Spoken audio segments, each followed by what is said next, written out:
we're in the Coronation Gardens for our Sunday morning debate, which will be on the pace of play. Well done for finding the Coronation Gardens, by the way, after yesterday's appalling effort. The pace of play is a bit of a hot topic. Over the course of the first two tests, we lost 40 overs, albeit both those test matches ended in a positive result. And over the first 3 days of this game, we are 32 overs down. A simple one-word answer from each of you. Let's take it over maybe the last 2 decades. In your opinion, has the pace of play got slower? Yes. Yes. Yes. Okay. I asked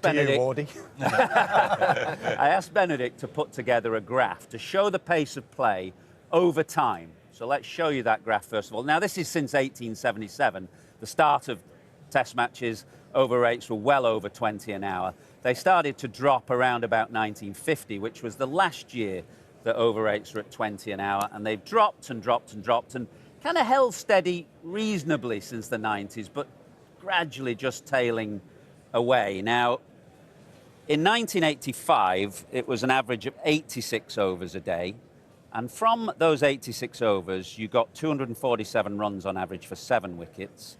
Now you get 82 overs and you get 300 runs for 10 wickets. So, Kumar, I've heard you slightly poo-poo the fact that the pace of play really matters, because your point of view, I think, without putting words in your mouth, is that actually the cricket is far more entertaining than it ever has been. Yes, I stand firmly in that camp because I like best versus best contests. That's why people pay the money to come and watch. I don't come to watch Test cricket, or I never played it, even though I had to bowl that 90 overs with the view that, oh, it's got to be 90 overs or it's less of a product.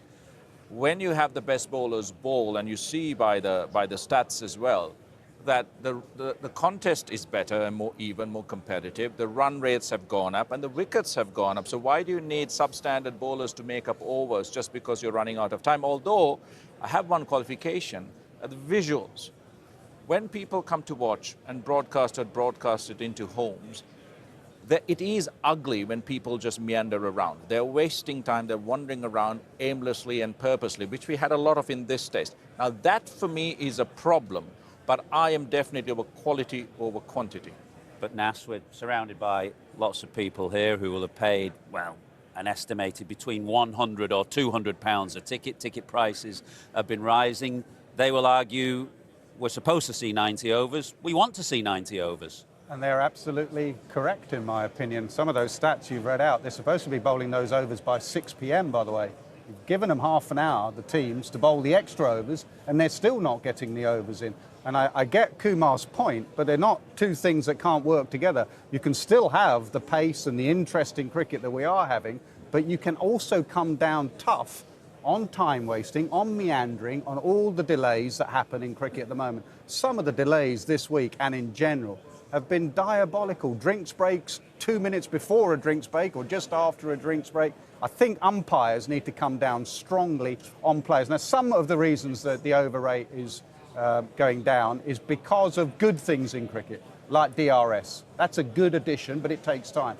An important thing, player welfare, concussion. That's an important thing that needs to happen. So there are reasons why it's going in that direction, but I do think you need to clamp down on players because they will push it to the limit. Well, we'll come to all the reasons why the over rate is declining or slowing. But just before we do, in your opinion, as the most kind of recently retired of all of us, is it a problem for the general appeal of Test cricket, the pace of play?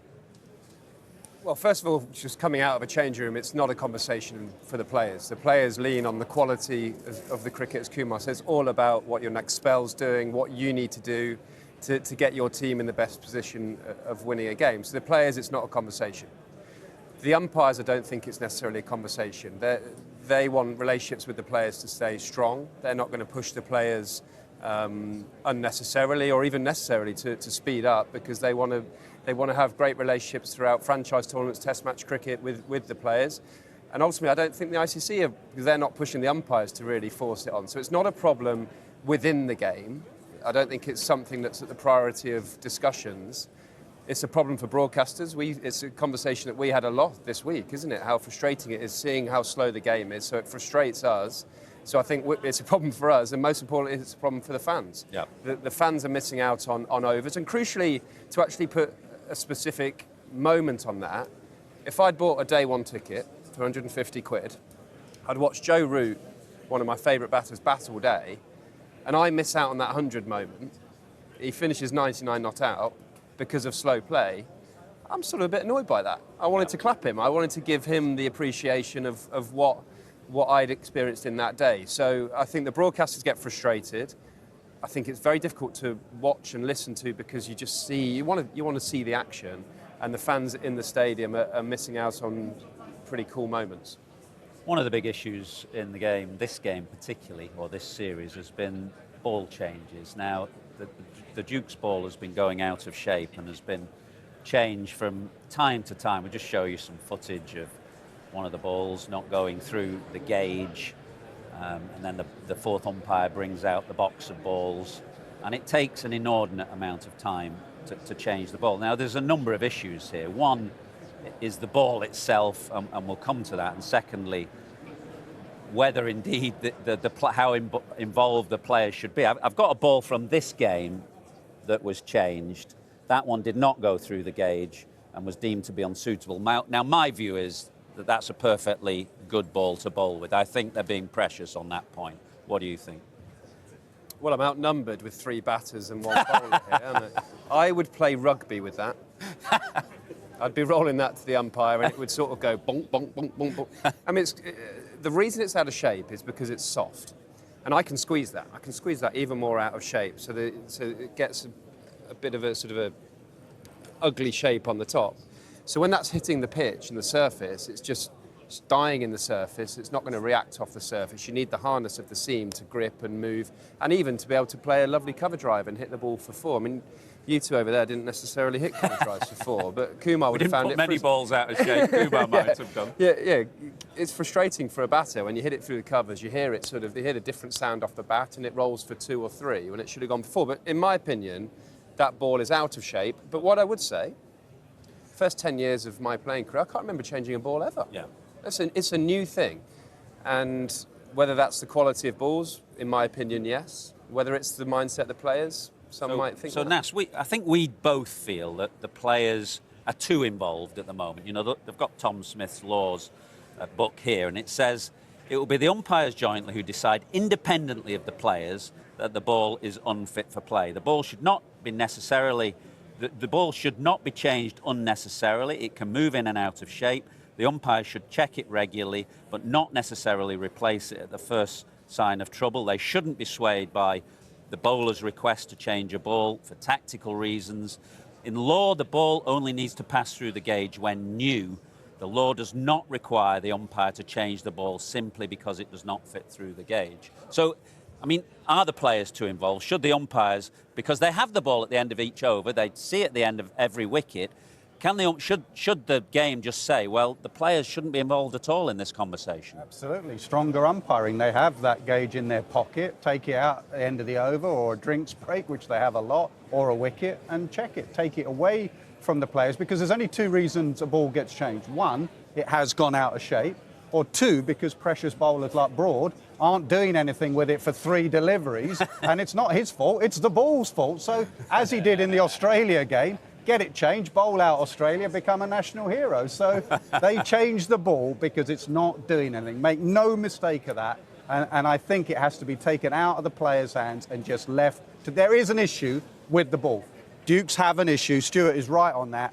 In the last 3 or 4 years, the ball has been going seriously out of shape, and they need to rectify that issue, because it was noticeable the other day that bowlers were getting frustrated. Batters, Joe Root, a beautiful timer of the ball, wasn't timing it. It makes a less watchable product. But I do think let the umpires decide on the ball, not players. And the umpires also in the process of changing a ball can actually move a bit quicker. We saw Graham Lloyd, the 4th umpire, yesterday wandering out at snail's pace. Here he comes down the steps. Your mate. My mate. Now your ex-mate, my Graham ex-mate, Lloyd. young Bumble. Here he comes, walking slowly out, holding these precious balls as if they're the crown jewels, by the way. Look at Paul Rifle coming in from the left, walking at snail's pace. This footage in slow motion. We can actually just do this thing a bit more quickly. Kumar, I want to come to you on T20 because the great irony is that the fastest format of the game is actually now the slowest in pace. When the T20 Blast started in 2003, the games were being completed in 2 hours, 20 minutes. An IPL game now, you're an IPL director of cricket, these games now go way beyond midnight. They last 4.5 hours. And has that pace of play from T20 kind of bled into the other two formats, 50-over cricket and Test cricket, and made them slower? Yeah, I think so. And I believe that it's also a case of a couple of things. One is the umpires not being really in charge. The players being allowed to bend and push the regulations as far as possible. And the excuse that, well, there is so much at stake, so we really can't, we need to take the time. There's due and there's various other factors that come into play. So I think that needs to be addressed. They've tried a lot of things, but they need to keep really looking at what is a realistic over rate for the day. Do all the research on it and say, well, this is it. So what are the penalties? It's no use having financial penalties because it doesn't really make a difference unless you take the best players and the captains immediately out of games or have in-game run penalties that actually affect the result. Even to a degree, the World Test Championship point deduction doesn't really work for me. The other thing is when you really look at what happened in this Test match with Gill trying to change the ball, as Nasser said, was doing everything. I think he was trying a fast one because he thought, well, hold on, this is doing a lot. It's still very new. I think I can get an equal or even a slightly newer one if I pressure the umpires to change it. It didn't work for him. In the old days, and Brody said this as well, ball changes were few and far between. One, it could be the quality of the ball. The other is also during COVID and just before, during COVID and after, no saliva to shine the ball. Reverse swing went completely out the window. And that became a problem. So I think bowlers then started tactically deciding, well, this is an advantage for us if we can get it. And even for Dukes, yes, as Nasser said, they have a problem. But when it's constantly discussed, as a brand, Dukes take a massive hit in terms of the quality of the product they put out. And it's an important one here. So I think there's a multitude of factors. But I think if you're firmer and more realistic in what this product should be, whether it's IPL or Test cricket, especially here in the UK, you can do something about it. Can I touch on DRS? Nasser said it's been undoubtedly a good thing for the game, which I think most of us would agree. But each team's allowed 3 referrals, and if it's an umpire's call, you keep that referral, and then there's 15 seconds to decide whether you call for that referral. Now, we'll give you an example of a DRS thing here, but initially DRS was brought in to save the absolute howler. Now, when there's a howler, within 5 seconds, say, that you're going to call for review, that it's a wrong call. 15 seconds seems extravagant to me because what that involves then is the bowler and the wicket-keeper and the captain kind of debating marginal decisions, which was never the point of DRS. It could easily be 10 seconds. Yeah. I don't think it could be 5, because I think the batter needs time to have a feel of what's happened, get and have a chat to the batter at their end to say, oh, do you think it's sliding or whatever. But you could easily take that from 15 to 10. But is that going to make a huge difference? I think DRS referrals over time. I mean, there's lots of them. If it's an umpire's call, should you keep your referral, for example? Yeah, I think so, yeah. I mean, but that just means more referrals over the course of a game. But I think they add such a great drama and interest to the day's play. I think if I'm a fan watching in the stands, one of the great thing about DRS that works in cricket, it comes on the big screen, you hear the audio, it's an event for the people in the stadium. Football doesn't have that same feel to it, does it? It just comes up on the big screen checking for offside, and it's the most boring 3 minutes of your life, sat in the football stadium. We have an event that actually you see on the big screen, you see all the replays. So you think that enhances the drama? Definitely. What the ICC are trying to do is have a smart review system, aren't they? We've worked on events with them where... Trying to speed it all up. It's trying to speed it all up. If there's a clear inside edge, immediately no move on. Even when the boundary check's happening, as the umpire's calling for the boundary check, the 3rd or 4th umpire should already be checking that. If it's clearly pitched outside leg, right, show that, move on. The problem is certain things like the Hawkeye predictive element takes time to build, so there will be a delay in that. We had a situation on yesterday when Shubman Gill was getting treatment to his back. Now, the playing conditions allow for a player to get a 4-minute kind of injury check from a physio. One understands why if it's a batter, and we've seen Pant injured in this game, we saw Stokes injured, we saw Crawley get one on the fingers last night. But if it's a fielder, surely the regs should be get off the park and get your treatment off the park and let's get on with the game. Absolutely. And that's what, the irony last night of Zach Crawley getting hit on the finger and then Shubman Gill going at him. All these things, players, we've done it, Ath. I'm not sort of poacher turned gamekeeper. We've all done it. Shubman Gill was probably doing that because KL Rahul had been off the field, and he'd been off the field for more than 10 minutes. So he came back on, but he wasn't on long enough. If another wicket fell and they had to go out to bat, KL couldn't open the batting. So he's used the playing condition to make sure that he goes down for 4 or 5 minutes. Then KL, if you get a wicket, which they did, KL can go and open the batting and get 100. With every law and every rule change, players will play it.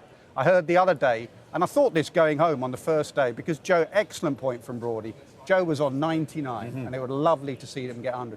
And I thought, make 'em, and Twitter was full of make 'em bowl the overs. And I thought, what an excellent point. We are now getting to a stage where you make 'em bowl the overs. But for every change in law or regulation, players will play it. So if I'm a batting side, or if I would slow say, it down to give them, the fielding side, more overs in the final session. So which is gonna kill them, India have a 45-over final session, and they are dead on their feet, and then you cash in. Yeah, so be careful with every change. It's nice for Joe Root to get the 100, but he had mid-on up for Shoaib Bashir for 4 overs with 5 runs to get. Just use your feet and hit one down over mid-on, and you'll get to 100. Let's talk about drinks breaks. They have one scheduled drinks break a session, but there seem to be myriad drinks breaks throughout every session. We had one yesterday that 10 minutes before the tea interval, another drinks break happened. Now, the umpire here is trying to hurry up the players. This is 10 minutes before a tea break. The umpire's saying, come on, let's get on with it. But they're basically ignoring the umpires. And, have the umpires lost a bit of authority here? Do they have to get more of a grip on the game and take a bit of authority back and tell the players this is not good enough? Yeah, 100%. I mean, yesterday, a lot of the passages of play, even the last over that India bowled and Zach Crawley took time out of the game, all of that is a lot to do with the umpires not taking charge. Even the ball changers, you read the laws out. It's a subjective thing. The umpire decides. And if the umpires take charge and they're backed by the ICC, no matter who's playing the game or which teams are represented on the field, that's the starting point. The umpires themselves have to build relationships with players, but not just to be nice and friendly all the time. It's to be in authority and have the players respect that. So when you have, and I've so many umpires in the past who might have not been great umpires, but I always respected them, and they had authority, and when they said something, we listened. And that's a relationship you need to build up. But players need to respect the umpire, need to respect the spectators' game, and the ICC, who back the umpires, need to stand strong with the umpires. Good point. Good time to come to a man who had more demerit points than most, by the way. Second, that was. Behind Inzi. Yeah. I never got to the stage where I had to change batting gloves, but 10 minutes before a drinks break yesterday, batting gloves come out to get changed because they're a bit sweaty, or it's maybe a habit, routine. A drink comes out with it, a towel comes out with it, the helmet comes off, suddenly we're toweling down the sweat, we're having a drink, we're changing gloves. It used to be you have to ask the captain and the sort of permission to change the gloves. It should be a part of the game. But also, dealing with sweat and tiredness should be a part of the game. Do you need to change gloves every 2 minutes? But I played in Sri Lanka. This is not heat, really. And we had the same water breaks. I relied on whiskey after the game rather than water on the field. We've had snake stop play in Sri Lanka. Correct. I bet you've never had a loveliness of ladybirds stop play. Can we show the ladybird break? I mean, they're lethal, these ladybirds. No wonder the play stopped for about 5 minutes for ladybirds. I mean, Broady, come on. Are the players getting a bit precious here? Ladybirds, for goodness sake. I think a bowler can run in and bowl through a loveliness of ladybirds. But Do we have to call it a loveliness every time? Just ladybirds. I think batters, if you were facing up late in the day, worked hard all day, 40 off 230 balls like you used to be, and there were loads of bugs like floating around your helmet, would that not annoy you if they were hitting you and then you got out just because the sort of loveliness of ladybirds was still hanging around? But it is one of those days, isn't it? You had everything in this one day of play. The popping crease. Let's have a look at the popping crease episode. Rishabh Pant can't stand in his popping crease, so he calls the ground staff on to hammer away. I mean, just stand there. The groundsman loses his glasses, so there's a delay for that. Then the thing drops, Pant picks it up, so there's a delay for that. I mean, Nass, you just stand in the popping crease, don't you? If it's a little bit uneven. You're sounding like Jeffrey Boycott. You're sounding like a right Holden now, you are. I mean, imagine Jonathan Trott drinking that trench that he used to. It just game wouldn't happen. Listen, it has been one of those games where everything has come, and I think it's nice that it's come because it's actually brought the focus. This week, the focus has been on over 8, and I think it's about time the focus has gone on over 8. So hopefully something good will come out of this week because we cannot carry on like this. These people are paying a lot of money to watch cricket, and I get Kumar's point. We've had 2 results. We've had 2 fabulous test matches. We've had a test match here where it's 1 all and 387 all, and it's going to be brilliant today.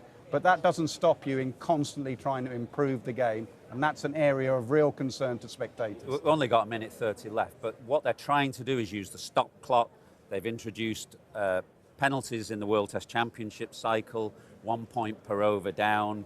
How much did you lose over the course of your career, by the way, in fines? Don't. A lot. I mean, any idea? Oh, 6 figures, easily. Yeah. Do we have? There's no simple solutions to all this. No, but let's get the big things right. We always worry about tiny details. Some of them are irrelevant. The over 8s are a big thing. Pace of play and the visuals of it, to me, is a big thing. Get the little detail. You talked about pant on the crease. Do it the day before when the bowlers are done. These are all things you can do. But the big things, the small things affect the big things. But let's focus on it, as Nasser said, and come up with an actual practical solution for it. Well, pace of play has definitely declined. It is an issue, but I don't think any of us would doubt that the quality of play and the standards of Test cricket are fantastic at the moment, and the results are coming. Ben Stokes' England team have only had 1 draw since Stokes took over, and that was because of 2 days' rain at Old Trafford. So it's not stopping results or the quality of play, but I think all of us believe that things can just be hurried up a little more for the benefit of the paying spectators who are, after all, paying top dollar for a day's cricket.